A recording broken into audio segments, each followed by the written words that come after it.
안녕하십니까. 슈퍼노트 공무원 한국사를 담당하게 된 강명석입니다. 반갑습니다, 여러분. 최근에 그 9급 공무원 그 공채 필기시험 합격자 발표가 있었습니다. 그런데 이제 그 응시 나이 제한이 없어진 이후에 뚜렷이 나타난 변화가 이 40, 50대 이 청장년층의 합격률이 점점 높아지고 있다는 거죠. 사실 전체 응시에 비하면 그렇게 많은 건 아니죠. 그러나 초기에 응시했던 그 비율에 비하면 점점점 그 합격자율이 높아지고 있다는 겁니다. 20, 30대의 합격자가 거의 뭐 다수를 차지하는 건 사실입니다만 요즘 경제 상황이 좀 어렵고 그러다 보니까 정년 퇴직을 하거나 또는 회사를 그만두고 제2의 인생을 설계하고자 하는 40, 50대 청장년층들의 합격자 수가 조금씩 이렇게 늘어난다는 것은 또 우리에게 시사하는 바가 매우 큽니다. 뭐 부정적으로 보면은 사회가 얼마나 이 경제가 어려우면은 다 공무원 시험으로 몰려드냐 이런 이야기도 할 수 있지만은 또 하나 이걸 우리가 또 부정적으로 보지 말고 긍정적으로 본다면 40, 50대의 그 나이에 제2의 인생을 또 한번 설계해보고자 용기 있는 도전이 또 저는 또 괜찮지 않은가 그런 생각을 합니다. 따라서 이 강의를 듣고 공무원 시험을 준비하는 20, 30대의 젊은 우리 수험생들은 40, 50대의 청장년층에게 아니 장년층이죠. 중장년층에 밀리면 안 되지 않습니까? 밀리면 안 되니까 더 열심히 해야 되는 것이고 또한 이 강의를 만에 이제 40, 50대 우리 장년층에서 듣는다면 더 용기를 백배하셔서 뭐 한번 제2의 인생을 새롭게 도전해 보는 것도 좋지 않을까 그런 생각을 가져봤습니다. 오늘 강의는 선사시대부터 또 역사의 의미, 처음엔 역사의 의미 그리고 이제 구석기, 신석기 이렇게 강의를 진행하도록 하겠습니다. 여러분 시작할까요?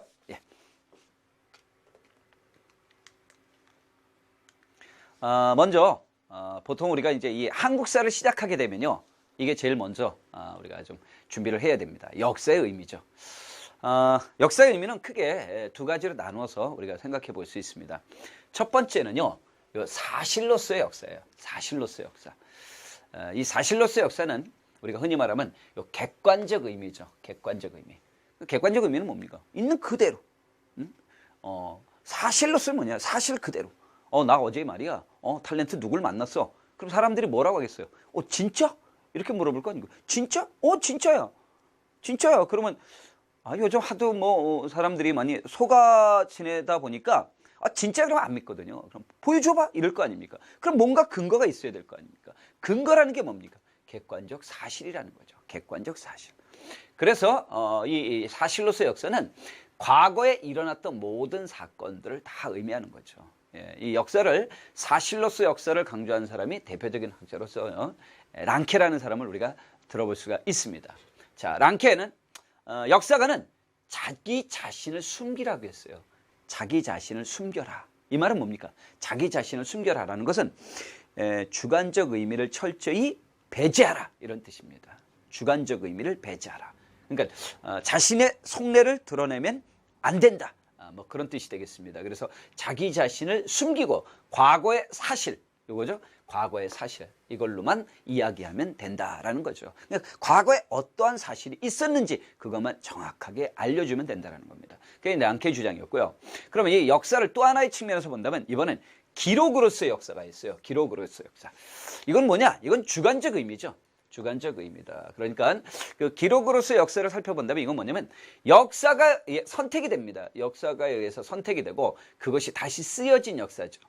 역사가에 의해서 선택이 되고 그걸 다시 씁니다. 예를 든다면 한 가지만 예를 들겠습니다. 여러분 우리나라 역사에서 보면 임진왜란 때 외놈과 맞서 싸웠던 의병장은 여러분 몇 명일까요? 여러분 한번 생각해 보세요. 몇 명이었을까요? 임진왜란 당시에 외놈과 맞서 싸웠던 의병장이 과연 몇 명이었을까요? 10명? 100명? 1000명? 그 숫자는 정확히 알지를 못해요. 왜냐? 그 많은 의병장들 중에 역사가가 이렇게 선택한 거예요. 몇 명만 선택한 거죠. 그 선택에는 어떤 의미가 있어요? 객관적이 아니죠. 이 선택에는 바로 무슨 의미가 있어요? 이렇게 주관적 의미가 있는 거죠. 주관적 판단에 의해서 선택을 하고 그것을 자신의 생각으로 쓰는 거죠. 그렇죠? 여기서 다시 한번 역사가가 선택하고 거기에 자신의 생각이 들어가서 쓰여진 역사입니다. 만에 하나 그런데 역사가가 자신의 선택으로 쓰는데 과거에 있었던 사실 자체를 또 완전히 그걸 배제하고 철저히 자기의 생각만 갖고 서서는 또 곤란하죠. 자, 대표적인 학자로서 우리 누굴 들 수 있냐? 칸을 들 수 있습니다. 그럼 칸은 기록으로의 역사를 어떻게 얘기했느냐? 역사란 과거, 이건 뭐야? 과거에 있었던 사실을 말하는 거죠. 과거의 사실, 과거와 현재는 바로 역사가의 생각이 되는 거죠. 이것이 끊임없는 대화다 이렇게 얘기합니다. 그러니까 과거와 현재와의 끊임없는 대화다. 역사를 이렇게 이야기합니다. 그러니까 역사란 과거와 현재와의 끊임없는 대화라는 이 과거의 사실을 필요로 하는 건 역사가입니다. 여기서 현재라는 건 역사가를 말하는 거죠. 역사가가 되겠고 과거는 사실을 의미하는 거죠. 그래서 과거의 사실과 역사가가 부단한 상호작용이 이루어집니다. 이 둘이 끊임없이 상호작용을 통해서 역사가가 만들어진다라고 보시면 되겠습니다. 자, 그 다음에 이제 또 크로체라는 사람도 있어요. 여러분, 크로체는 뭐라고 했느냐? 모든 역사는 현재의 역사다. 이렇게 또 이야기합니다. 이렇게 우리가 역사를 크게 두 가지 의미로 나눠서 살펴봤습니다. 하나는 기술로서 역사, 보통 기록으로라고 얘기하고 또 하나는 사실로서 역사. 편하게 생각하십시오. 여러분, 사실로서 역사는 과거가 어떻게 기록됐느냐라는 과거에 있었던 역사적 사실은 무엇이냐, 아주 객관적 사실을 의미하는 거고, 기록으로의 역사라는 것은 그 과거에 있었던 사실을 역사가가 선택을 합니다. 역사가가 선택해서 자신의 가치관과 시대 정신을 반영해서 새롭게 쓰여진 것이 바로 기록으로의 역사다라는 사실입니다. 자, 정리됐습니까? 그럼 이와 관련된 우리 기출문제들을 한번 살펴보도록 하겠습니다.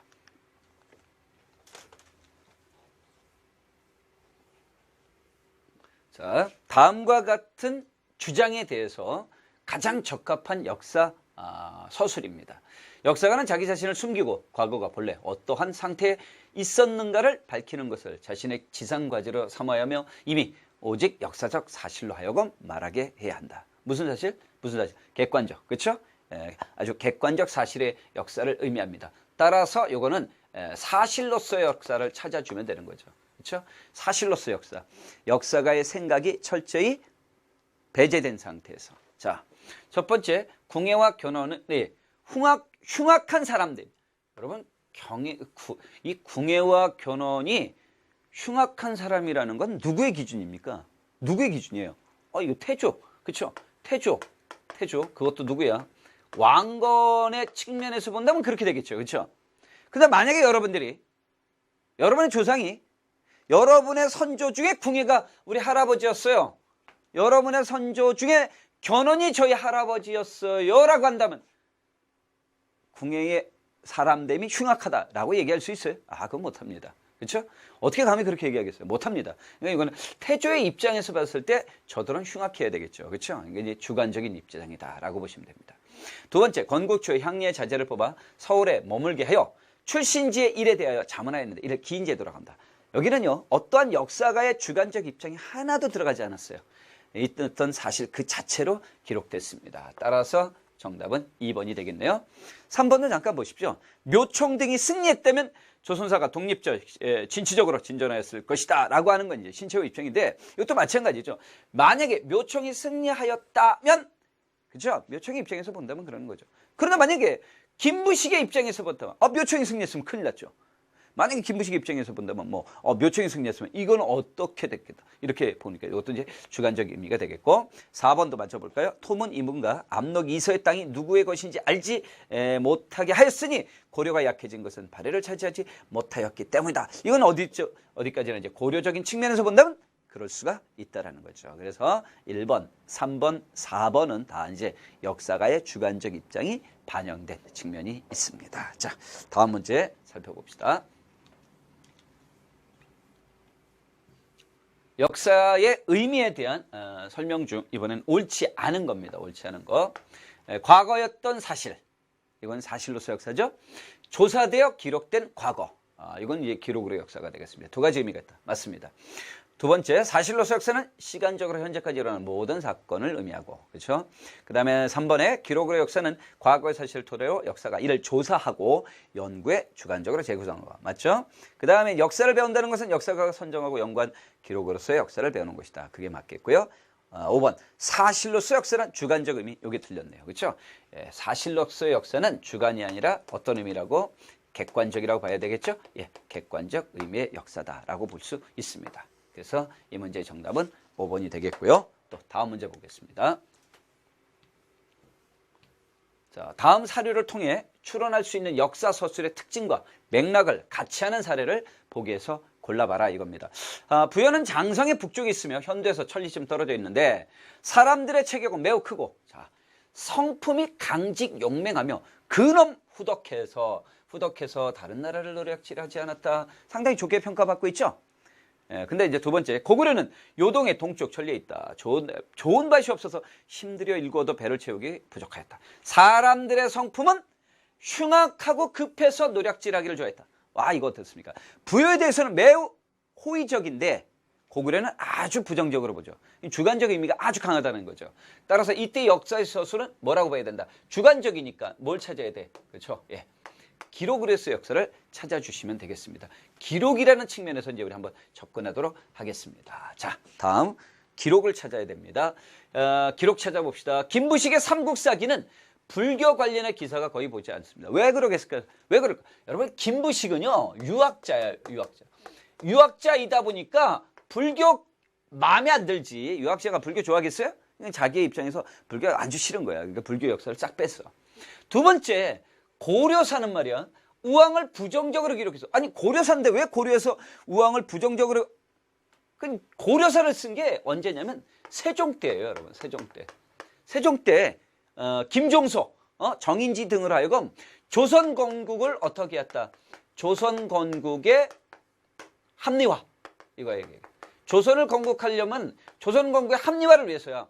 조선 건국을 합리화시키고 정당화시키려면 고려 역사가 부정적이어야 되는 거죠. 그렇죠? 예. 그러니까 우왕을 부정적으로 보는 거예요. 그러니까 조선 건국을 합리화시키기 위해서 그랬다라는 거죠. 따라서 기억과 니은은 역사가 입장인 주관적으로 보고 있습니다. 따라서 정답은 1번이 되겠습니다. 예. 또 다음 문제 가봅시다. 자, 역사에 대한 설명으로 옳지 않은 겁니다. 역사에 대한 설명으로 옳지 않은 거. 기록으로 해서 역사에는 역사가의 주관적 개입이 있으면 안 된다? 그게 아니죠. 주관적이 중요시돼야 됩니다. 개입이 아니죠. 주관이 개입돼야 된다. 이게 맞는 거죠. 그렇죠? 그래서 정답은 바로 1번이 틀렸고요. 바로 1번 확인해 보겠습니다. 또 다음 문제 넘어가겠습니다. 자, 3번 문제입니다. 우리 역사의 특수성을 보여주는 설명, 특수성입니다. 우리나라 역사에서 남이 갖고 있지 않은 우리만의 그런 특수성이죠. 선사시대는 구석기, 신석기, 청동기 시기로 시대 순으로 전개된다. 어느 나라 역사에서나 다 있을 수 있습니다. 고대사의 불교는 현세 구복적이고 호국적 성격, 그렇죠. 우리나라의 불교의 또 하나의 특징이 바로 호국불교입니다. 호국불교. 그래서 전란이 벌어지면 우리의 승려들은 무기를 들고 전쟁에 나갑니다. 그런 경우가 쉽지 않죠. 이건 우리나라 불교가 갖는 특성이죠. 세 번째, 조선시대 농촌사회에서는 두레, 개와 같은 공동체 조직. 이 두레와 개, 이런 공동체 조직은 역시 우리나라만이 갖는 또 하나의 특수성이 되겠다라는 거죠. 그래서 니은과 디귿, 2번이 우리 역사에서 찾아볼 수 있는 특수한 부분이 되겠습니다. 자, 이렇게 해서 일단 역사에 대한 의미를 살펴봤습니다. 자, 지금부터는 이제 우리나라 선사시대 구석기, 신석기는 어떻게 전개되었는지를 한번 살펴보도록 하겠습니다. 먼저 우리나라 구석기는요, 지금으로부터 한 70만 년 전입니다. 이게 역사가요, 역사가 이렇게 이 교과서가 이렇게 개편될 때마다 한 번씩 조금씩 시기는 조금 바뀌는 추세가 있어요. 네, 아무튼 우리나라 역사는 구석기가 지금으로부터 70만 년 전을 갑니다. 70만 년 전. 몇 년 전이죠. 일본에서 아주 웃지 못할? 아니죠. 웃지 못할. 아무튼 일본으로서는 아주 그냥 상당히 굴욕적인 기사가 한 번 있었습니다. 그 2003년인가 발표된 기록에 의하면 마이니치 신문입니다. 어떤 사실 하나를 폭로했어요. 대표적인 게 뭐냐면 도호쿠 문화연구소에 후지무라라고 하는 이 부이사장이 있었는데, 이 사람이 구석기 유물을, 가짜 구석기 유물입니다. 자기가 직접 만들었어요. 자기가 직접 만들어서 뗀석기를 만든 거죠. 자기가 뗀석기를 만들어서 땅에 파묻는 장면이 폭로가 돼버렸어요. 왜 그랬느냐? 일본은 우리보다도 구석기 역사 한참 늦어요. 그러니까 우리나라는 전기 구석기, 후기 구석기, 전기 구석기, 중기 구석기, 후기 구석기가 다 있어요. 다 있습니다. 뭐 공주 석장리 같은 경우 거의 그런 전후기 구석기 유물이 다 나옵니다. 그런데 일본은 전기 구석기가 없어요. 그러니까 전기 구석기가 없다면 일본이 한반도에 영향을 주었다라는 말을 설명할 수가 없어요. 왜? 우리는 구석기가 있고 전기 구석기가 없다면 우리나라에 살던 구석기들이 넘어가고, 우리나라 신석기가 넘어가고, 우리나라의 청동기에서 넘어가고, 이런 식이 되니까 일본의 입장에서는 그 식민사관은 일본이 한반도를 지배했다라는 그 식민사관을 정당화시키려면 일본도 70만 년 전에 구석기가 있어야 돼. 근데 구석기가 발견이 안 되는 거야. 그래서 바로 이 당시 후지무라라고 하는 그 이사장이 뗀석기를 자기가 만들어서 땅에 묻었어요. 그 묻는 장면이 동영상으로 폭로가 된 거예요. 왜냐? 누가 찔른 거죠. 신문에다가. 쉽게 말하면 그 후지무라라고 하는 역사학 고고학자가 뭐 좀 이상합니다. 그 사람이 지금까지 20여 년간 발표했던 그 기록들이 뭔가 이상합니다 해서 이제 마인치 신문에다가 투서를 넣은 거예요. 그 마인치 신문에서 직접 그 뭐 이사장에게 얘기하면 뭐 보도인이 그걸 불겠어요? 안 불죠. 그러니까 어떻게 하겠어요?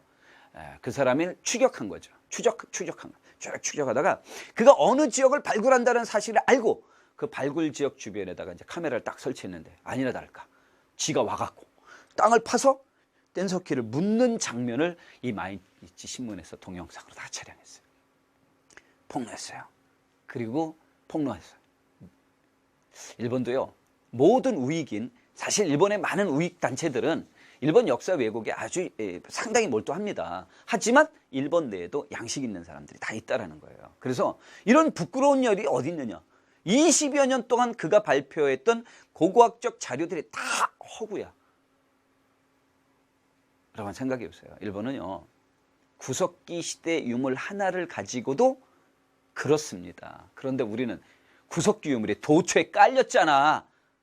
그래서 그런지 역사에 대한 중요성이라든가 절실함이 저들만 못하다라는 것에 대해서 좀 아쉽습니다. 일본의 그런 우익은 자신들의 역사를 갖기 위해서 그런 짓까지 해나가는데, 우리는 과연 어떤가라는 생각을 좀 제가 가져봅니다. 자, 일단 한번 우리는 70만 년 전부터 구석기가 시작됐습니다. 한번 볼까요? 우리 구석기 인류는 어떻게 살았을까? 자, 구석기인들은 사냥어로 채집입니다. 사냥어로 채집. 쉽게 말하면 뭐 주워 먹으러 다니는 거야. 어떻게? 주워 먹으러. 이렇게 주워, 이렇게 어떻게? 주워 먹으러 다녀야 되니까 당연히 이동 생활을 할 수밖에 없는 거야. 가만히 앉아서 뭐 떨어지기를 바라고 있을 수는 없습니다. 주워 먹으러 다닌다? 이렇게 주워 먹으러 다니니까 어떻게 된다? 이동 생활을 해야 된다는 거죠. 그렇죠? 이동 생활입니다. 이들은 이동 생활을 해야 되다 보니까 주거지가 어느 한 곳에 일정하게 정해져 있지 않게 되는 거죠. 그렇죠? 그래서 주로 동굴, 그렇죠? 그 다음에 바위 그늘도 있어요, 여러분. 바위 그늘. 큰 바위 밑에 바위 그늘. 대표적인 게 이제 단양 상사리 유적지가 바로 이 바위 그늘이 될 수가 있습니다. 바위 그늘, 또 강가의 막집 같은 곳에 이들이 주로 거주하게 됩니다. 뭐 불된 자리 흔적도 있었고요, 담자리도 있었습니다. 이렇게 어느 한 곳에 일정하게 이렇게 정착해 살지 못하다 보니까 이동 생활을 할 수밖에 이동 생활을 하다 보니까 주거지가 그럴 수밖에 없었다라는 거죠. 자, 이들은 어떤 사회를 이루고 있었냐? 무리 사회였어요. 무리라는 거. 무리를 지어 다닙니다. 여럿이 무리를 지어 다닐 수밖에 없는 건 이동 생활할 때 특히 사냥이란 말이야. 여러분, 사냥을 해야 되잖아.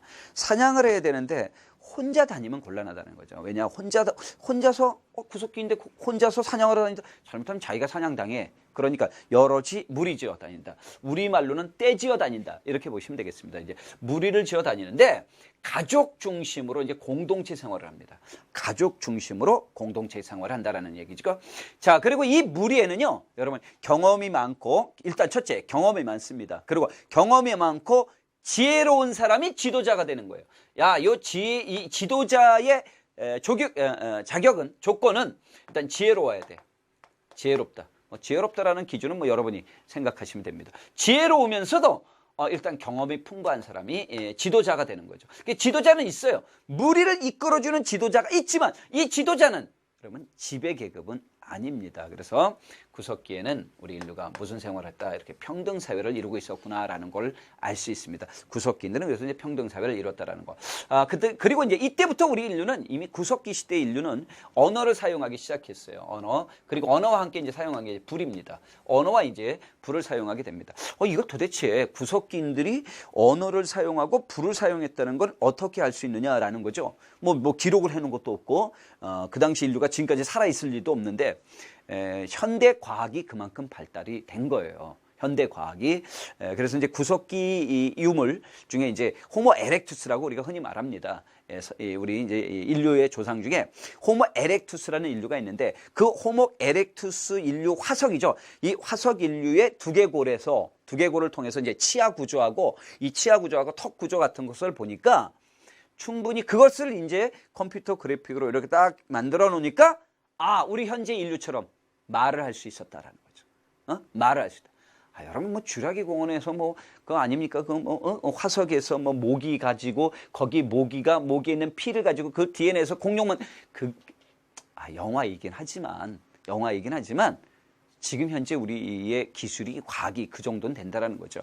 그래서 불은 알 수 있잖아. 그죠? 그 화석 옆에 불에 탄 자국 같은 걸 알 수 있는데, 언어는 그래서 이제 이때부터 알 수 있다라는 거죠. 그러니까 우리 인류가 불을 사용하고 언어를 사용하기 시작한 건 언제였다? 구석기 시대였다라는 거 잊지 마시고요. 그리고 이제 시체 매장 풍습도 있었어요. 사람이 죽으면 그냥 버리지 않고 시체를 매장했었습니다. 가장 대표적인 건 우리나라 유적에서도 아주 유명한 게 뭡니까? 청원 두루봉 동굴에서 만든 흥수아이 유적 아닙니까? 그렇죠? 흥수아이.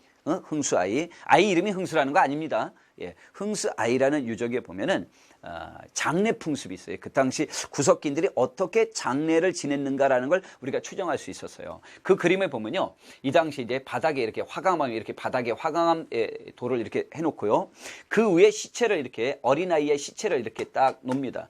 그리고 그 시체 위에다 고운흙을 뿌려주고요, 가슴팍에 몸 위에다가는요 국화과에 같은 그 꽃가루를 뿌려놓습니다. 꽃가루가, 근데 사실 이게 꽃가루를 뿌린 건 아니라고 봐요.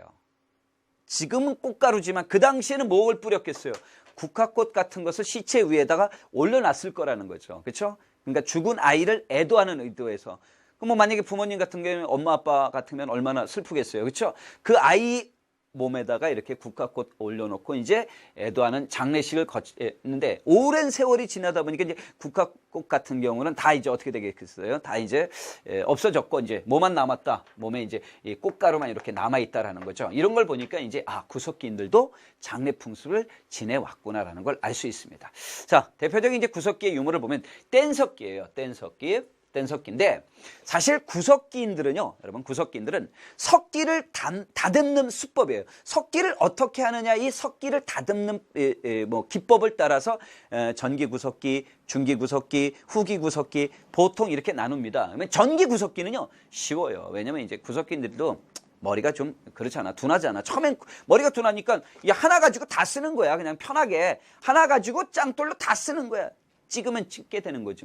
찍자 그러면 찍게, 찌르자 그러면 찌르게 되는 거야. 그걸 고민할 건 없죠. 그렇죠? 이렇게 이제 하나의 도구로 여러 용도를 다 썼다. 이게 보통 이제 전기가 되겠고요. 두 번째 중기는요, 그 돌을 깨트립니다. 깨트리면 깨트러진 돌, 거기서 떼어난 돌 있잖아요. 파편이라고 하죠. 그 돌을 가지고 이제 손질해서 여러 개 썼다라는 거고. 마지막에 그 후기 구석기는요, 이음도구라는 걸 씁니다. 이음도구. 보통 우리 흔히 말하는 쓴배찌르개라고 하는데, 이음도구, 돌날격지라고 하거든요. 이음도구를 가지고 쓴다라. 그만큼 전기, 중기, 후기라는 게 뭐냐.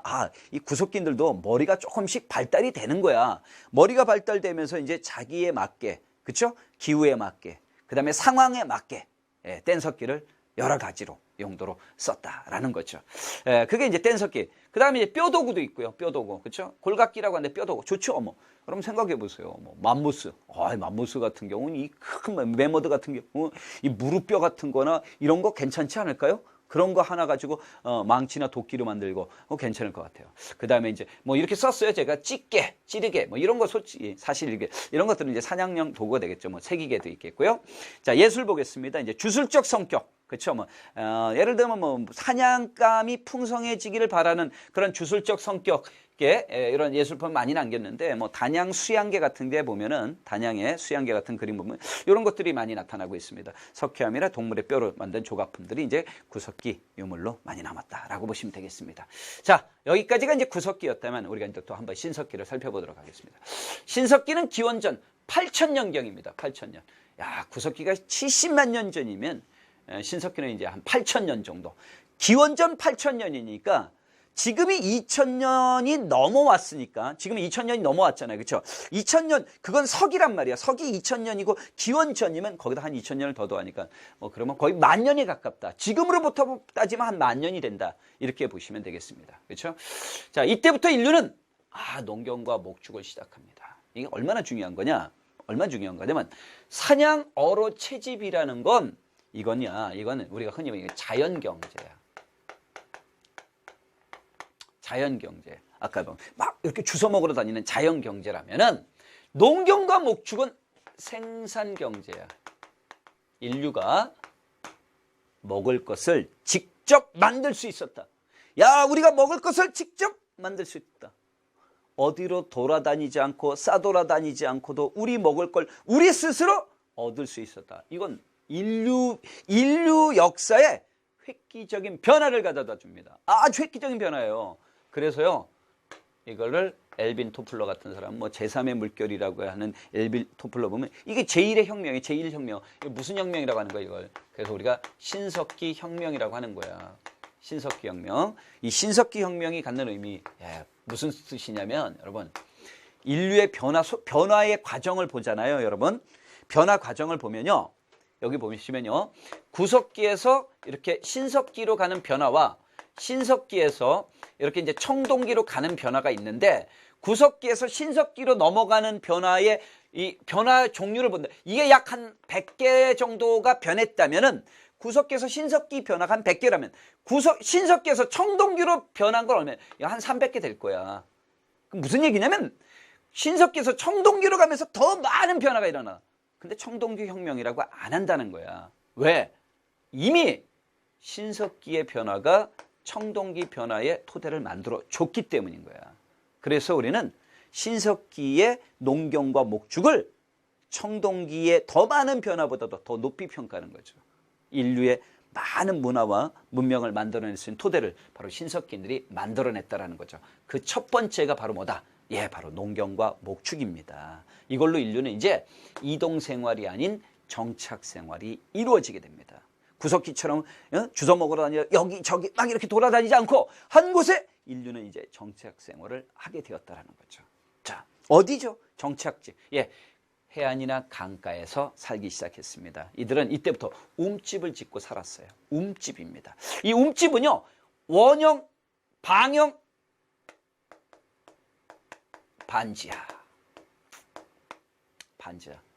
혹시 우리는 아직도 반지하 여러분은 과거로 돌아가신 겁니다. 알겠죠? 우리 아직도 과거로 돌아가신 겁니다. 걱정하지 마십시오. 이제 청동기 씨에 오면 이제 지상가옥으로 올라올 수 있습니다. 반지하야. 그러니까 무슨 얘기냐? 이렇게 만약에 이렇게 땅이 있다면 반지하. 왜? 신석기들 춥잖아. 추우니까 이렇게 밑으로 내려가는 거야.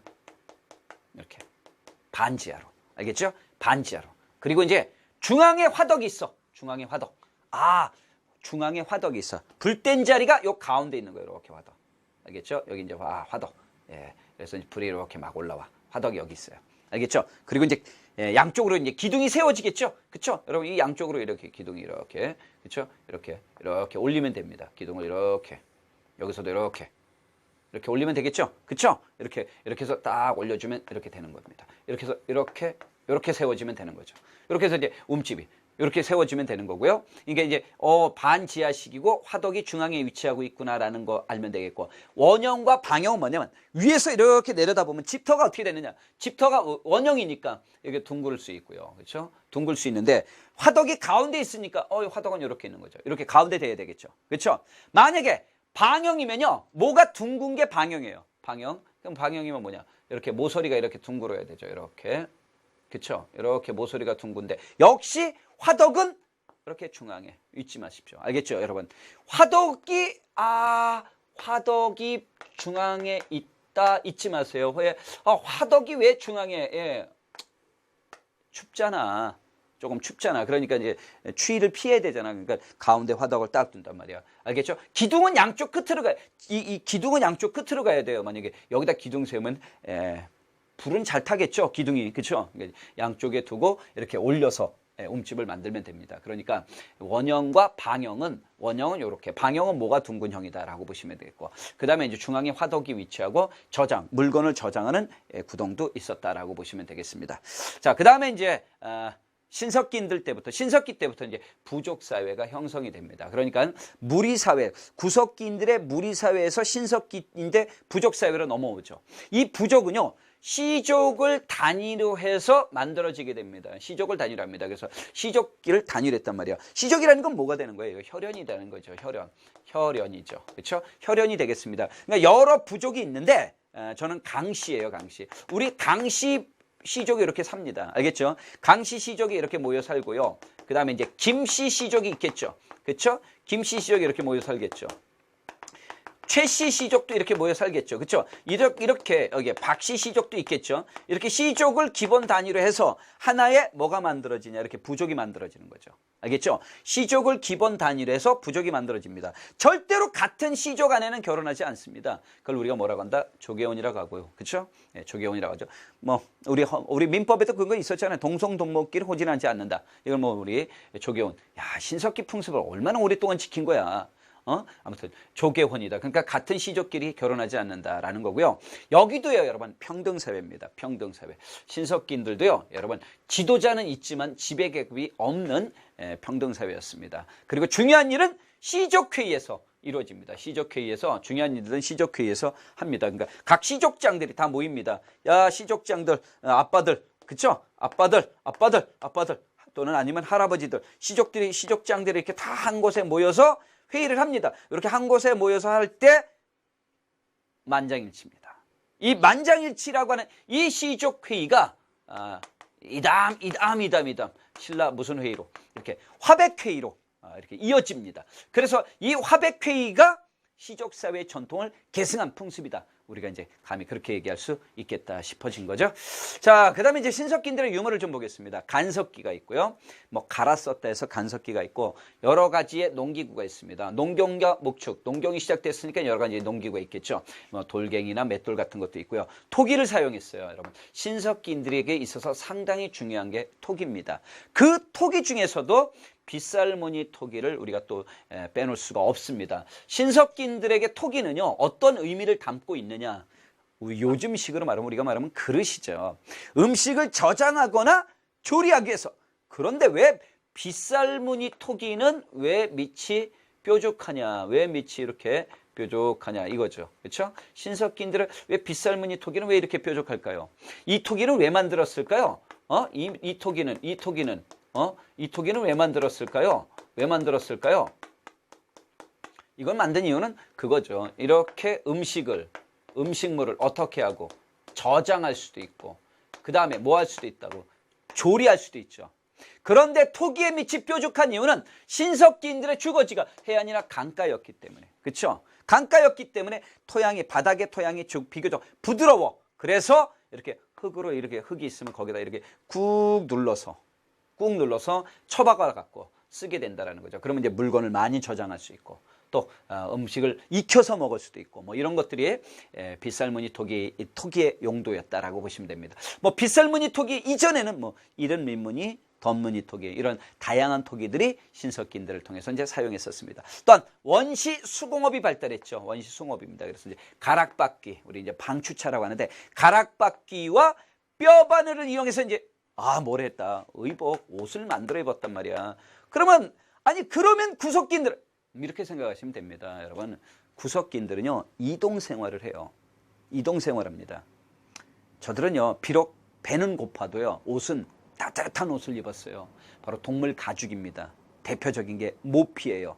동물 가죽, 모피.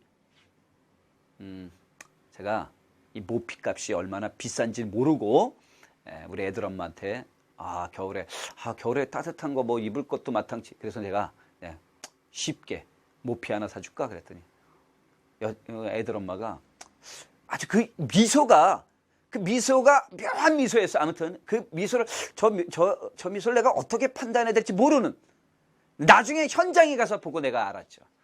현장에 딱 보고 알았죠. 그래, 가자 뭐 백화점 딱 갔더니 세일이야. 뭐 70% 세일이야.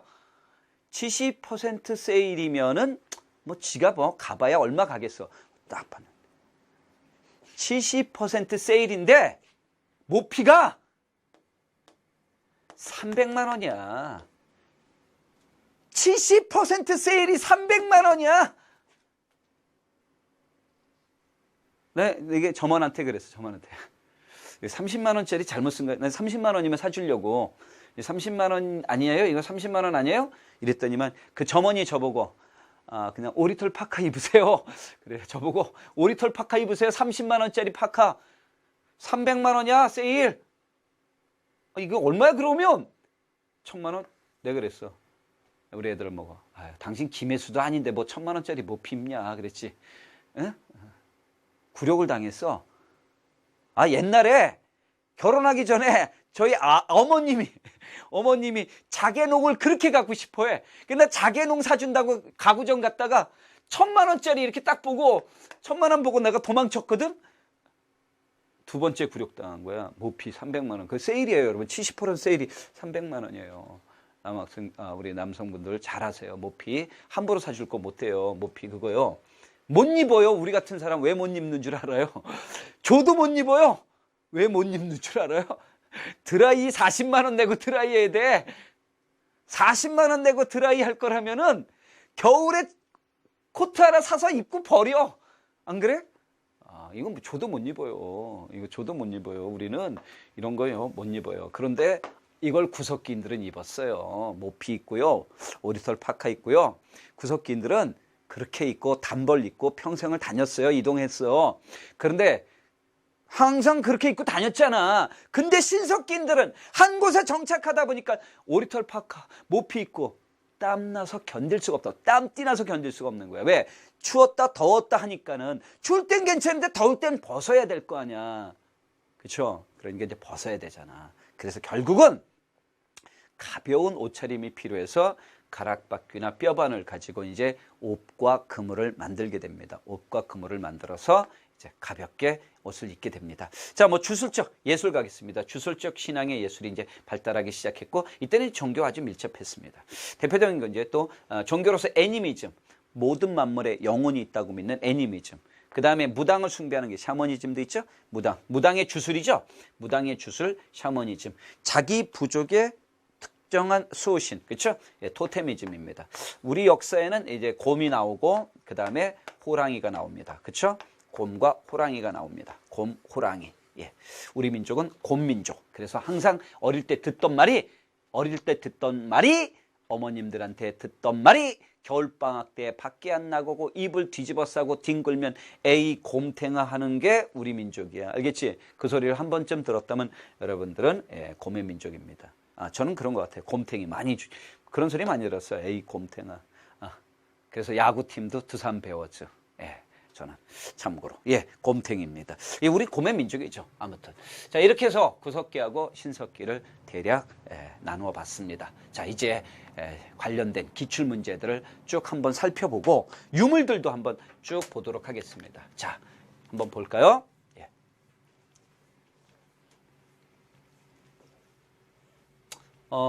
구석기 유적지예요. 여러분, 구석지 유적지. 뭐 웅기 유명하잖아요. 웅기 굴포리도 있고 덕천의 승리산도 있고 그렇죠. 상원의 검은모로 동굴 있고요. 연천 전곡리 있지. 연천 전곡리 유명하잖아. 그렇죠. 제천 전말 동굴도 있고. 야, 여기 청원 있다. 청원. 여기 청원 두루봉 동굴. 그 흥수아이 유적이 발견된 청원 두루봉. 단양은요. 상사리에서 바위 그늘도 있고요. 수양계도 있고요.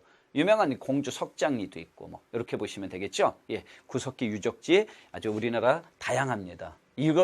이걸 갖지 못해서 일본은 가짜 토기를 땅에 묻는 나라. 알겠어요? 가짜 토기를 땅에 묻는 나라.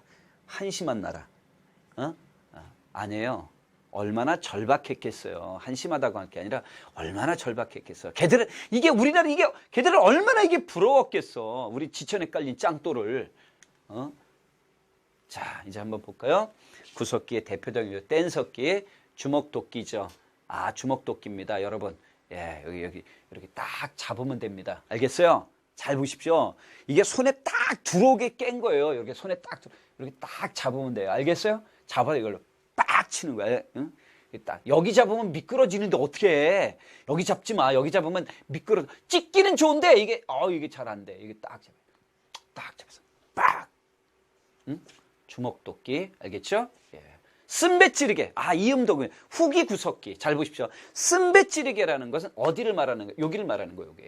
여기 쓴배찌르개. 이건 뭐냐면 이음도구가 필요하잖아. 나무에 껴야 돼. 그러니까 예를 든다면 여기 나무를 이렇게 여기다 딱 끼는 거예요. 이렇게 나무에 딱 끼는 거야. 이렇게 나무에다 이렇게 딱 끼는 거죠. 여기도 마찬가지 쓴배찌르개 이렇게 딱 나무 이렇게 여기 쓴배찌르개 이렇게 딱 껴봐요. 그럼 어떻게 할 수 있어요? 던질 수 있죠. 그쵸? 던질 수 있잖아. 딱 창처럼 던질 수도 있다. 쓴배찌르개.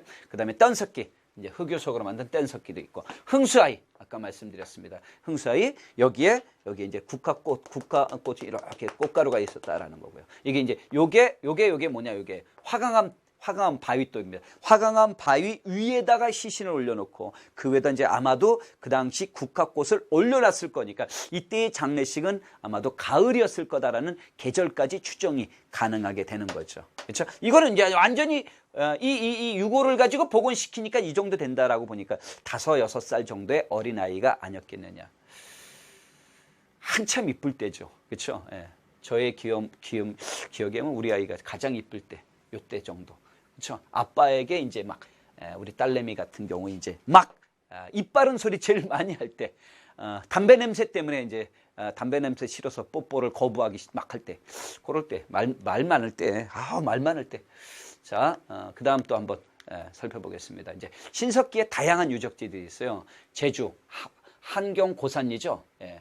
우리나라에서 가장 오래된 유적지고요. 예, 그 정도로 살피면 되고 양양오산리 제일 오래된 집터 유적지 이런 건 여러 번 연습해 두면은 유적지 이름은 여러분 기억날 거예요. 뭐 아무래도 제일 유명한 이제 부산 동삼동이죠. 요게 조개 껍데기 가면 패총, 특히 패총 유적이에요. 조개 먹고 버린 패총. 혹시 부산 부산 생각하면 되잖아요. 부산 하면 뭐가 생각나요? 해운대 좋습니다. 잘 생각나요. 해안이나 강가의 신석기 유적지니까. 그다음에 웅기 굴포리, 웅기 굴포리. 우리 전기부터 이제 신석기까지, 그렇죠? 서울 암사동 김해 수가리, 뭐 다 우리나라 대표적인 빗살무늬. 서울 암사동 김해 수가리 다 이제 해안이나 강가 쪽이죠. 그다음에 봉산의 지탐리 이것도 유명하죠. 왜냐? 탄화된 좁쌀을 통해서 우리나라 이때 농경이 이루어졌구나라는 걸 알 수 있게 하는 게 이제 봉산 집탐리. 요런 건 이제 요런 것들은 아주 특이한 부분이니까 이런 건 여러분들이 이제 까먹으면 안 돼요. 봉산 집탐리에서는 여기서는 집탐리에서 뭐가 발견됐다? 탄화된 좁쌀이 발견됐기 때문에 신석기 때 농경이 이루어졌음을 알 수 있는 거죠. 그다음에 온천 궁산리에는 빗살무늬 토기뿐만 아니라 뼈바늘이 발견됐어요. 이런 건 잊지 마세요. 탄화된 좁쌀, 뼈바늘 발견된 걸 보니까 이때 신석기인들이 의복 생활이 가능했구나 이렇게 알려줄 수 있습니다. 자, 이런 것들은 뭐 절대로 빼놓으면 안 됩니다. 아시겠죠? 자, 이제 뭐 각각의 이제 유물들은 그림을 여러분들이 보면 됩니다. 그림으로 뭐 간석기 있고, 그렇죠? 그다음에 갈돌 있고, 덧무늬 토기도 있고, 빗살무늬 토기도 있고, 그렇죠? 다음 가락바퀴, 옷 만든다, 뼈바늘도 옷 만들다. 요게 뼈바늘이고요. 가운데 있는 게 뼈바늘이고 양쪽이 바늘통입니다. 알겠죠? 그다음에 이제 조개 가면, 그렇죠? 조개 가면 아까도 얘기했지만 부산 동삼동이죠. 부산 동삼동 가장 대표적인 폐총이고 뼈 조개 가면 있었다라는 거. 가면이고, 요 칠해거리. 칠해거리라는 건 요즘으로 말하면 장식품 같은 것들을 우리가 의미하는 거죠. 그렇죠? 이런 거 팔찌로 썼을 것 같아요. 이런 거 팔찌. 그치? 팔찌. 목걸이 쓰면 큰일 난다 이거죠. 목에 끼면 안 나와. 큰일 나. 자, 신석기 움집터 보시고요. 예. 복원시킨 모양입니다. 신석기 이렇게 움집 복원된 거. 예. 우리나라 복원된 거. 자, 한번 이제 문제 보겠습니다. 구석기 시대에 대한 설명으로 옳지 않은 겁니다. 2009년 서울시 문제인데, 구석기 시대가 시작된 건 약 70만 년 전. 석기를 다듬는 수법에 따라 전기, 중기, 후기로 나눈다. 구석기 전기에는 큰 석기를 한 가지, 그렇죠? 머리가 안 좋았으니까. 중기에는 쐐기 등을 쐐기를 이용해서 돌날격지. 야, 이건 중기가 아니라 이건 후기예요. 후기. 그래서 이제 대표적인 게 뭐냐? 그러면 쓴배찌르개라고 얘기했죠? 쓴배찌르개다. 이렇게 알아두시면 되겠습니다. 이건 중기가 아니라 언제다? 후기다. 그래서 4번이 틀렸습니다. 자, 또 다음 문제 가볼까요? 선사시대 유적지와 그곳에서 발굴된 유물에 대한 설명으로 옳은 것입니다.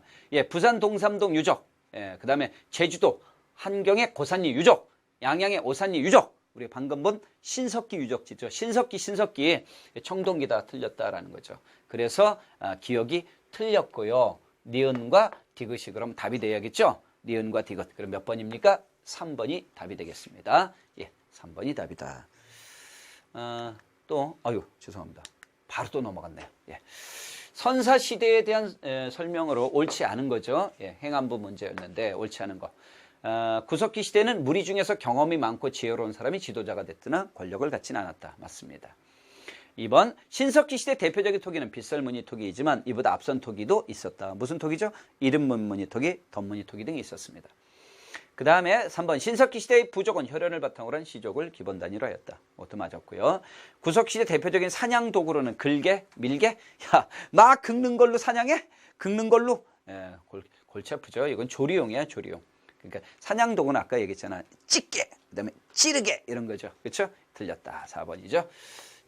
막 긁어서 사냥해.